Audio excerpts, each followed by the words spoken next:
नमस्कार, आप देख रहे हैं बिहार समाचार। इससे आगे बढ़ने से पहले आप यह वीडियो किस जगह से देख रहे हैं, हमें कमेंट में जरूर बताएं।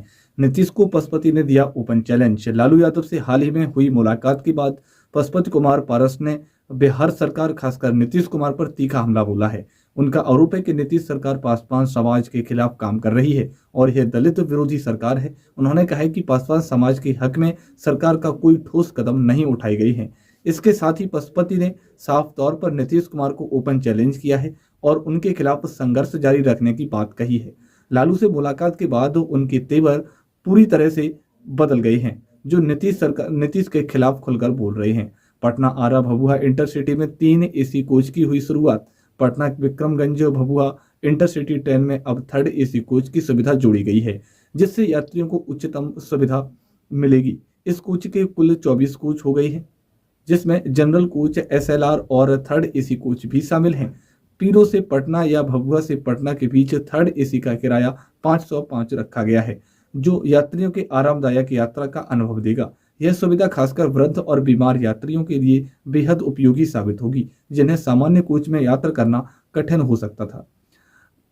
गया में होगा खरबों का निवेश, लोगों ने मिलेगा रोजगार। बिहार सरकार ने गया में करोड़ों रुपए का निवेश करने की योजना बनाई है, जिससे हजारों लोगों को रोजगार मिलने का अनुमान है। इस परियोजना के तहत उद्योग, वाणिज्य, आवास, सार्वजनिक, अर्ध सार्वजनिक और लॉजिस्टिक क्षेत्र में विकसित किए जाएंगे।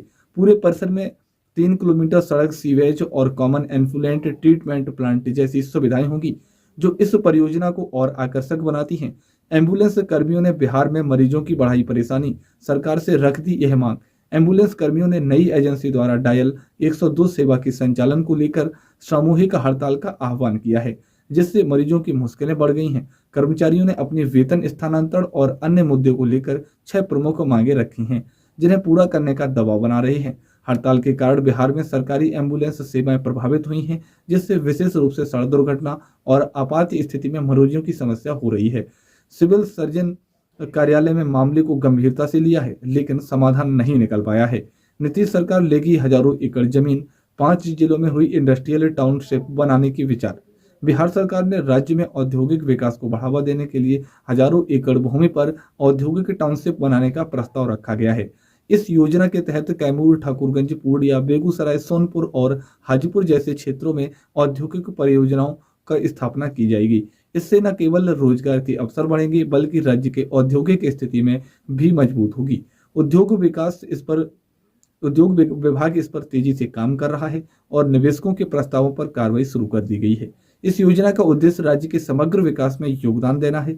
नीतीश सरकार ने प्रगति यात्रा के दौरान ड्यूटी से गायब पायलट को किया सस्पेंड। मुख्यमंत्री नीतीश कुमार के प्रगति यात्रा के दौरान ड्यूटी से अनुपस्थित रहने और जिम्मेदारी न निभाने के कारण विमान चालक सह उत्तरदायी प्रबंधक कैप्टन परिमल को बिहार सरकार ने सस्पेंड कर दिया है। उनका निलंबन अनुशासनहीनता और कर्तव्य में लापरवाही के कारण हुआ है। कैप्टन परिमल को हेलीपैड की अनुपत्ति को ऑर्डिनेंट फोटो और वीडियो हेलीकॉप्टर संचालक को उपलब्ध कराने का कार्य सौंपा गया था, जिसे उन्होंने नकारा। इसके अलावा सरकार ने पाया कि विमान में संचालन में जरूरी कागजी कार्रवाई भी पूरी नहीं की गई, जिससे सरकारी विमान का परिचालन प्रभावित हुआ और अतिरिक्त खर्च हुआ। 26 जनवरी की परेड में शामिल होंगे बिहार के भीम सिंह। भोजपुर के समाज सेवी डॉक्टर भीम सिंह भवेश को 26 जनवरी के गणतंत्र दिवस परेड में शामिल होने का निमंत्रण मिला है। प्रधानमंत्री मोदी ने भी अपने मन की बात कार्यक्रम में भीम सिंह की समाज सेवा की सराहना की थी। खासकर मशहूर जाति के बच्चों के लिए उनके योगदान के लिए भीम सिंह ने अब तक मुसहर जाति के 8000 से अधिक बच्चों को स्कूल में दाखिला दिलवाया है और एक बड़ी लाइब्रेरी स्थापित की है, जिसमें सैकड़ों बच्चे राष्ट्रीय आय सह मेधा छात्रवृत्ति पा रहे हैं। इसके अलावा उन्होंने अनाथ बच्चों के प्रवेश के लिए भी मदद की और कोरोना काल में कई मेडिकल कैंप भी लगाए थे। गांधी मैदान के 15 विभागों की निकलेगी आकर्षक झांकियां। पटना के गांधी मैदान में गणतंत्र दिवस पर 15 विभागों द्वारा विभिन्न सामाजिक और विकास योजनाओं पर आधारित झांकियां प्रदर्शित की जाएंगी। इन झांकियों में बिहार की प्रगति और सामाजिक परिवर्तन को दर्शाया जाएगा। खासकर मद्य निषेध और शराबबंदी से जुड़े प्रयासों को एक एक झांकी के रूप में पेश किया जाएगा, जिसमें परिवार के खुशहाल जीवन की कहानी को दिखाया जाएगा।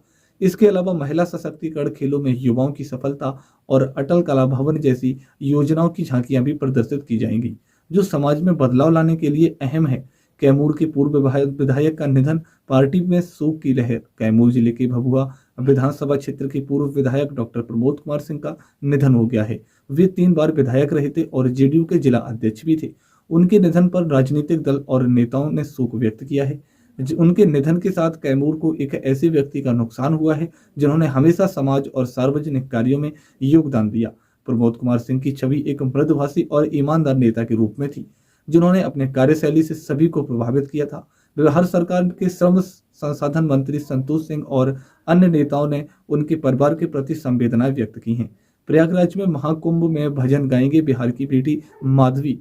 भागलपुर की बेटी माधवी मधुकर, जो अयोध्या राम मंदिर कार्यक्रम में प्रसिद्ध हुई, अब प्रयागराज महाकुंभ में भजन गाएंगी।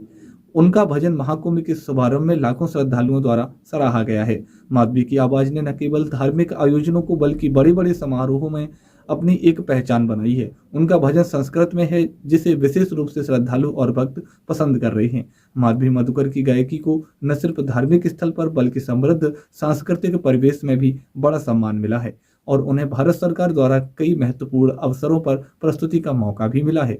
बिहार में 104 पुलिसकर्मियों को रोका गया वेतन। बिहार पुलिस ने स्थानांतरण के बावजूद अपने रिलीवर को केस फाइनल सौंपने के वाले 104 पुलिसकर्मियों का वेतन रोक दिया है। इसके परिणाम स्वरूप 990 मामलों की जांच भी प्रभावित हो रही है। पुलिस अधीक्षक ने अधिकारियों के 24 घंटे में संबंधित केस फाइल सौंपने का कड़ा निर्देश दिया है ताकि लंबित मामलों का समाधान हो सके। ऐसे मामलों में पुलिसकर्मियों की लापरवाही के कारण न्याय में देरी हो रही है, जो कि जनता के विश्वास को भी प्रभावित कर सकती है। बिहार में रिश्वत देने के लिए निगरानी ब्यूरो देगा पैसा।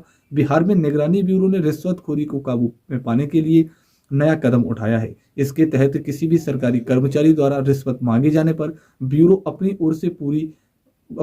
ओर से घूस की राशि मुहैया कराएगा ताकि ट्रैप करके आरोपी को रंगे हाथ पकड़ा जा सके। इससे पहले शिकायतकर्ताओं को अपनी जेब से घूस की राशि देनी पड़ती थी, जो कोर्ट के फैसले तक फंसी रहती थी। नई व्यवस्था के तहत शिकायतकर्ताओं के पास पैसे सुरक्षित रखा जाएगा और उनके पैसे फंसने की स्थिति में समाप्त होगी, जिससे न्याय व्यवस्था में सुधार होगा। कटिहार नाव हादसे में 7 लोग 3 दिन बाद भी लापता। कटिहार के अहमदाबाद में गंगा नदी में हुई नाव हादसे के बाद 7 लोग लापता हैं और उनकी तलाश में एनडीआरएफ की टीम जुटी हुई है।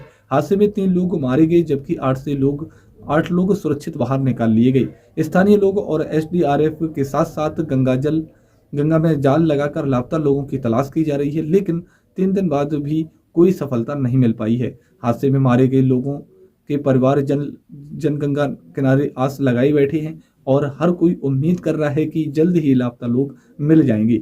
जीतन राम मांझी ने प्रधानमंत्री मोदी को स्वास्थ्य छोड़ने की बात को नकारा। केंद्रीय मंत्री जीतन राम मांझी ने मीडिया द्वारा फैलाई गई उस दावे को खारिज किया है जिसमें कहा गया था कि वह कैबिनेट छोड़ सकते हैं।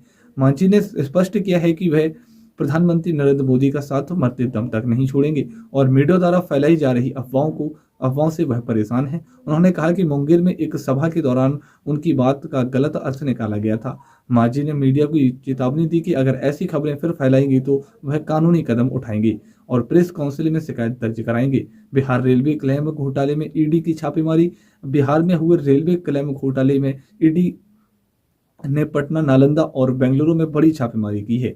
इस घोटाले में रेलवे हादसों में मृतकों और घायलों के नाम पर फर्जी मुआवजा क्लेम किया गया था, जिससे रेलवे को बड़ी वित्तीय हानि हुई। जांच एजेंसी ने इस मामले में करोड़ों रुपए की हेराफेरी का खुलासा किया है और इसमें रेलवे के न्यायिक अधिकारी, वकील और सरकारी कर्मचारियों की भूमिका भी सामने आई है। अब तक रेलवे न्यायिक अधिकारी आर.के. मित्तल को बर्खास्त किया जा चुका है और सीबीआई टीम को इस घोटाले में शामिल अन्य लोगों के ठिकानों पर भी छापेमारी कर रही है।